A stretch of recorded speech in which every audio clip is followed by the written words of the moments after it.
Hi everyone, welcome back to another episode of Destination Truth. Today I'm in the car again and was thinking that I should just share some more information. I'm really loving this book, The CIA's Organized Crime, and I thought I'd share part of it with you.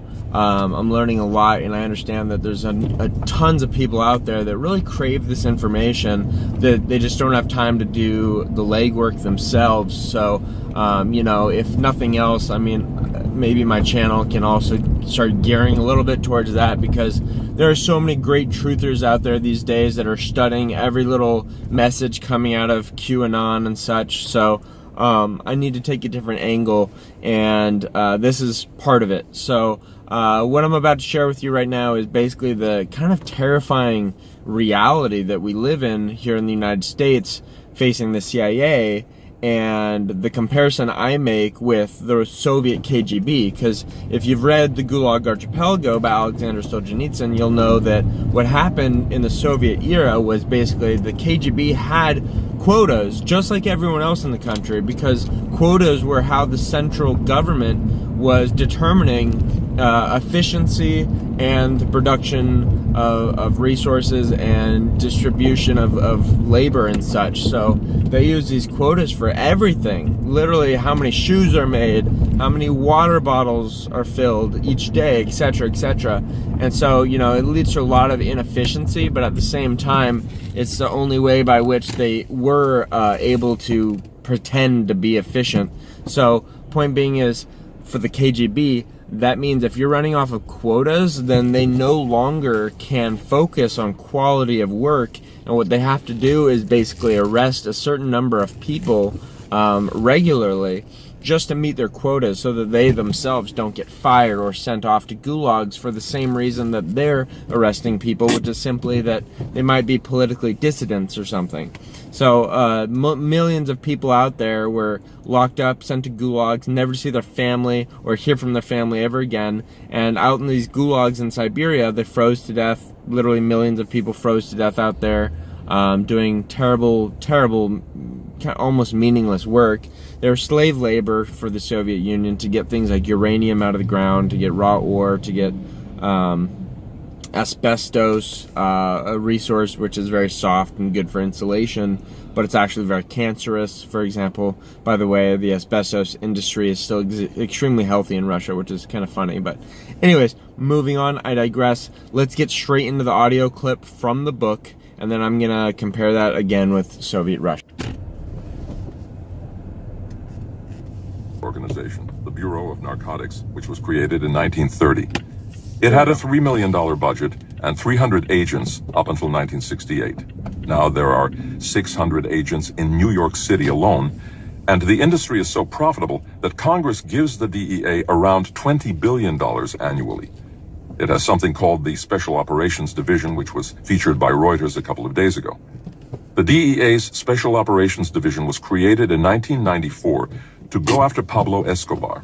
It was a unit of about 12 people from the CIA, FBI, and NSA, organized on the Phoenix model. It used the latest surveillance technology to find Escobar. Over the last 20 years, the SOD has become a giant Phoenix-type center in the DEA with hundreds of agents. Through the NSA, they listen in on everyone's conversations on the pretext that someone might have something to do with drug trafficking. Someone. This information is used for political and economic... It's the same excuse they use for terrorism today, by the way, in the Patriot Act. Like, someone has something to do with drug trafficking or terrorism or something, so we're going to spy on everyone. ...purposes by the bureaucrats who have run these operations for 10 years. After they get out of the NSA or DEA or CIA... the bosses go to work for corporations that benefit from the knowledge they've acquired through these secret surveillance operations, because despite what they say publicly, they are not throwing away the extraneous information. They're using it for their personal benefit. It really pays nowadays to get involved in the domestic spy business as a DEA or a CIA agent, because you're set for life. It's another way the CIA has corrupted our society. Jimenez, absolutely. Regarding the correlation between the DEA, CIA, and NSA, a story broke this week that the NSA is indeed feeding the DEA information that they're collecting through these wiretapping programs to go after a small drug smuggler. That sort of information to someone like you, Doug, who has been following the history of this, probably comes as no surprise at all. Valentine. In my book, I tell how the NSA and DEA were doing that in 1970. It's nothing new. What's so dangerous is that the intelligence that the DEA gets from the CIA and the NSA is inadmissible in court.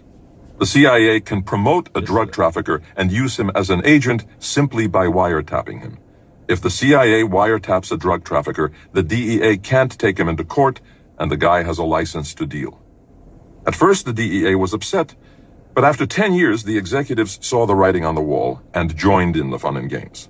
The CIA corrupted the DEA the same way it corrupts foreign governments.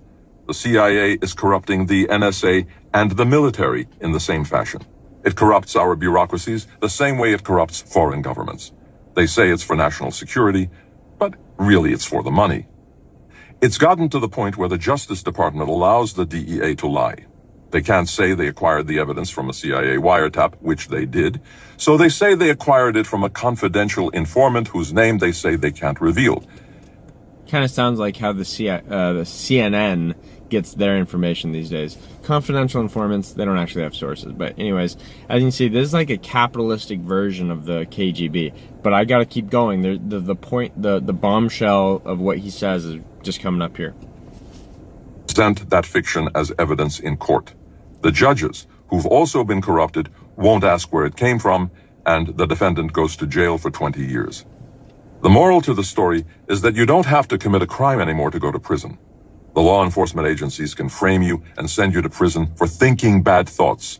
The powers that be coordinate all the bureaucracies on the Phoenix model, and they've all been corrupted because it's the most effective way to ensure political control. If the bureaucrats subvert the Bill of Rights, they can own 2 houses and afford a trophy wife, send their kids to the best colleges. All our democratic institutions are so corrupt, are involved in so many illegal activities, that their main focus now is how to keep it quiet. Jimenez. All right, I'll stop it there, guys. But as you can see, our government is spiraled so far out of control, and what is going on right now, someday, for one, it's unsustainable financially, monetarily. It's completely unsustainable. We're allegedly $50 trillion in debt because there's trillions of dollars that are unaccounted for by the deep state and the military. And you know, we're acknowledging that we're about 25 trillion in debt, but we're way more in debt than that. And on top of that, we've got a crazy government that's out of control, a capitalistic version of the KGB, locking people up and just using the power of the technocracy to make such a dystopic world. The danger is to people like myself even, that at some point maybe what I'm doing right now, being a political dissident, could be illegal, and they don't need evidence. They will just make up evidence because they have a confidential source, and the politicians and the judges are they're all in on it.